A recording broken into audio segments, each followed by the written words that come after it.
I've been wanting Xenoblade Chronicles X Definitive Edition for a long time.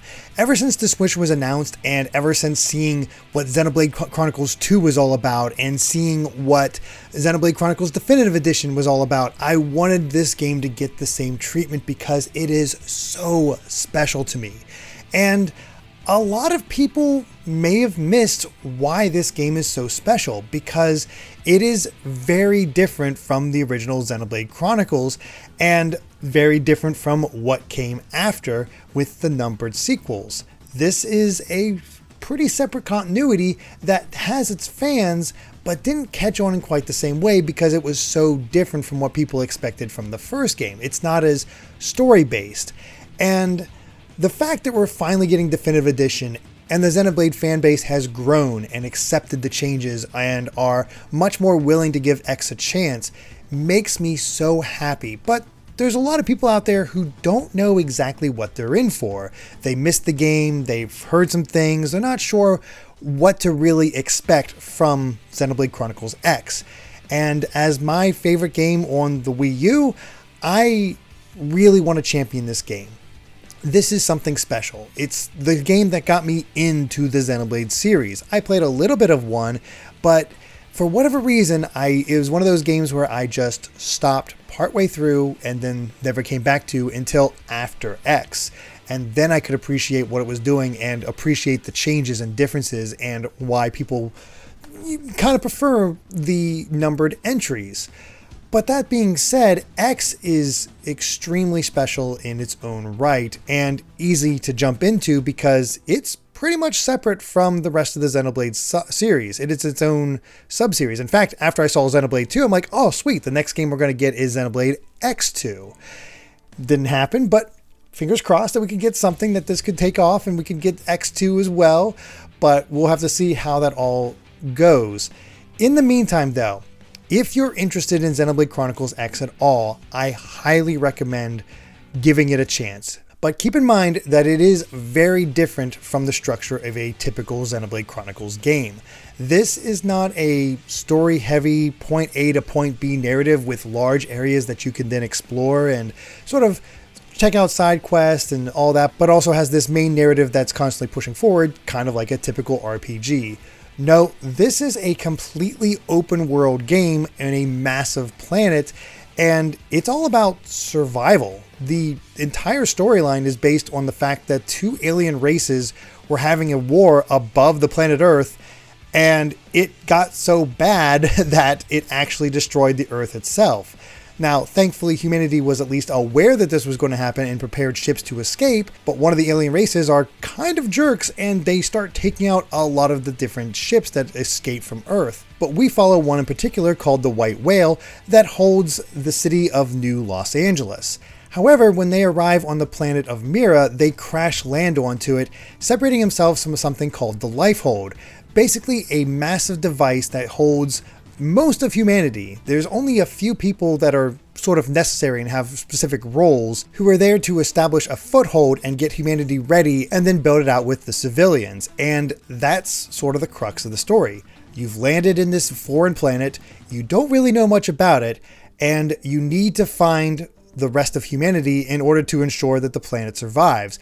You're also not really in the best of shape just because of the crash landing, so you need to find supplies, you need to establish yourself, you need to basically conquer these 5 continents that you find yourself on. And that is the crux of the entire gameplay. You are not some hero destined for greatness. You are just another person who can contribute to the cause, which is why you make your own character, and that also ties into a lot of the multiplayer stuff. And the core idea is that there are several different roles that you can choose from that focus on a different aspect of preserving this colony. There's Pathfinders who open new locations, Interceptors who defend research teams from hostile life forms, Harriers which actually hunt down those monsters, Reclaimers that retrieve wreckage from the White Whale, and Curators which explore new locations and collect data.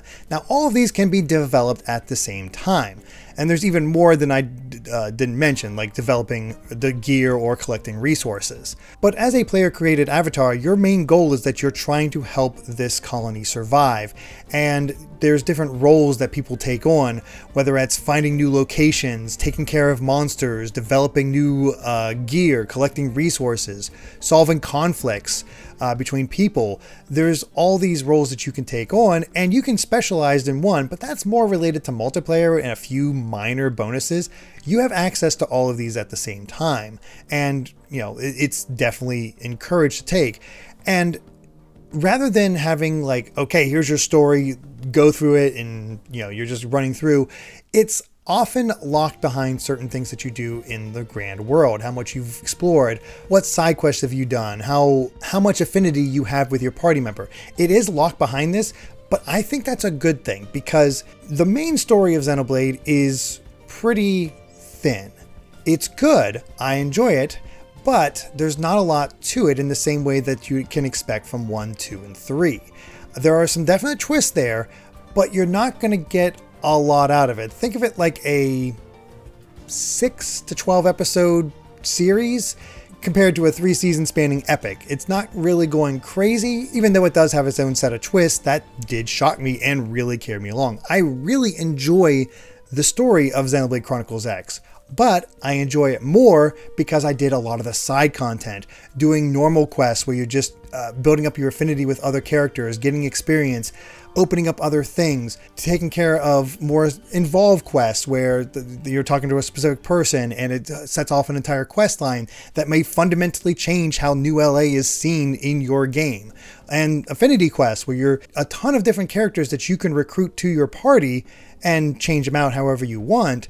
And they each have their own backstory where they'll seem kind of tropish and basic, but the more you get into their history, the more they open up and you can actually come to like them and really get what they're all about.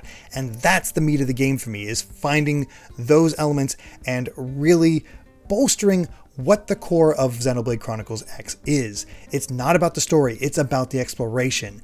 And the game facilitates this so much because as you explore, there's a grid on your, formerly on your gamepad. It's probably going to be a separate screen for the definitive edition. But within each continent, you can place what are essentially mappers that reveal more of the world. Now, you can still see everything. It's not exactly hidden. It does get mapped out as you go along, but what these do is allow you to place specific resources on each so that you earn more money or materials or what have you from these places. And by strategically placing them, and they can be swapped out, you can build chains that then exponentially grow these things so that every 20 minutes or so, you're making much more money than you would have otherwise. It's a pretty ingenious system, and it makes it even better that when you place these mappers, it then reveals the segments of the surrounding areas, and you can get completion for completing certain tasks within that segment, whether it's a specific mission or taking out a specific monster or finding a specific chest or what have you.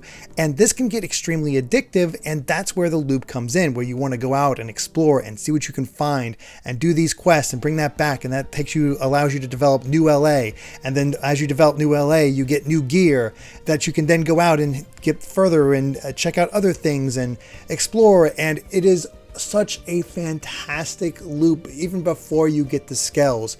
I was so addicted, and all I can say that this is really the precursor to Breath of the Wild.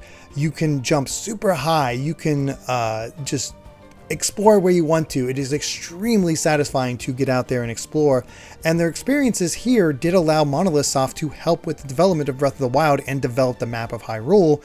And this original game is still a joy to see because the areas are so varied, so detailed, so many little things here and there to check out, and there's no loading between them, even on the Wii U. There was a long load time at the beginning for the Wii U version, but I am going to assume that's going to be a lot better this time around with Definitive Edition. And that's not even getting into combat, which is sort of an evolution of Xenoblade 1. So you have the arts bar along the bottom rather than something like Xenoblade 2 or 3. And the big difference with this one is that you can change between short range and long range weapons. With your short range weapons, you can build up TP very quickly, which are tension points that tie into some of your arts. Some of your arts require TP in order to use, or various other aspects of battle. If you have an art that does a lot more damage with TP, it typically costs about 1,000. However, if you want to be able to revive a party member who just went down, you need TP in order to revive them, namely about 3,000 TP. So you need to sort of balance that out and earn the TP, but the more you use your close range weapon, the more likely that character is going to get targeted. And now that's fine if they're a tank, but if they're not outfitted to be a tank, that's not exactly great. So you can switch over to long range mode, which are basically your guns, and you'll do less damage, but you do have arts that are specific to long range weapons. And sometimes those long range and short range weapons tie into each other and how they bounce off, and there's a lot of different tactics and how you can go about it. And this is even getting to the fact that sometimes arts can be overcharged, where they'll be ready to be used, but if you wait a little bit longer, a second bar fills up that makes them even more powerful. But if an ally requires help or is like, hey, I did this move, you should do this move next, you might want to sacrifice that just to take advantage of that opportunity. So there's a lot of choices when it comes to combat, and that's not even getting into the different classes, because there are 8 different classes that you can ultimately choose from. And even better, once you master one of these classes, you can then go into another class and start learning its skills. And then you can mix and match those skills if you desire, so you can create an amalgamation that's completely its own thing. And again, this is without even getting into the mechs of the game, the skells. With the skells, you have to buy different parts for them, and those different parts contain different arts that allow you to use it in the same way. And rather than TP, I believe it's all based around fuel. So you have to manage your fuel, you'll need to spend money to refuel your skells if you want to keep them in battle. And if they're destroyed, I believe you only get 3 freebies where they'll rebuild it for free. If otherwise, you have to rebuild them yourself. So it is possible where you see yourself, I'm about to lose. And, as in other Xenoblade games, death doesn't really affect you. You can just try again. You'll start from a pretty close checkpoint, and there's no real punishment for it. With the skells, if it gets blown up, your character doesn't die, but the skell is destroyed, and you'll need to pay to have it fixed. So there's a lot of management there, which is why it's slowly doled out. As you get a vehicle mode, you can eventually fly, and it takes time, but it gets there. And I think that's what I want to focus on most with this. I know I'm talking about a lot of the mechanics that some of you may know already, and some who are not used to this game don't know yet. And that's the key thing. It is a very different beast from Xenoblade Chronicles 1, 2, and 3. You can see elements of this game in those other games, but this one is wholly unique in itself. And if you want to get the most out of it, if you play this game and you're like, well, I'm just going to play the story mode, or I'm locked. Okay, I'll do the basic stuff to do this so I can get to the next story point. You're missing out. You are not, I hate to say this, but you're not playing correctly or the way the game wants you to. You need to lose yourself in Mira. You have some amazing places to visit. There's a lot of great characters to meet that really enhance how everything works. And yes, there are aspects that are not great, but hopefully Definitive Edition can fix those, and I don't want to really mention them until I see if they've been changed or not. I expect a lot of them are going to be fixed up, especially because of what we saw with Xenoblade Chronicles 1 Definitive Edition. Like that game, the quests and where you find certain things could be a bit of a pain, especially if you have no idea where they are, especially with collecting missions. You can really get locked into things and be like, oh gosh, I just want to finish this mission, but I have no idea where it's at, and this map's so huge, so how do I find it? It's a bit of a slog in that way. But Xenoblade 1 was also similar with that, so I expect that to be smoothed over, or at least help you be pointed in the right direction for a lot of these quests, so they're not quite as obtuse in a lot of cases, especially with the collectible quests. The collectible quests are kind of the worst, but I expect that to be fixed and improved upon.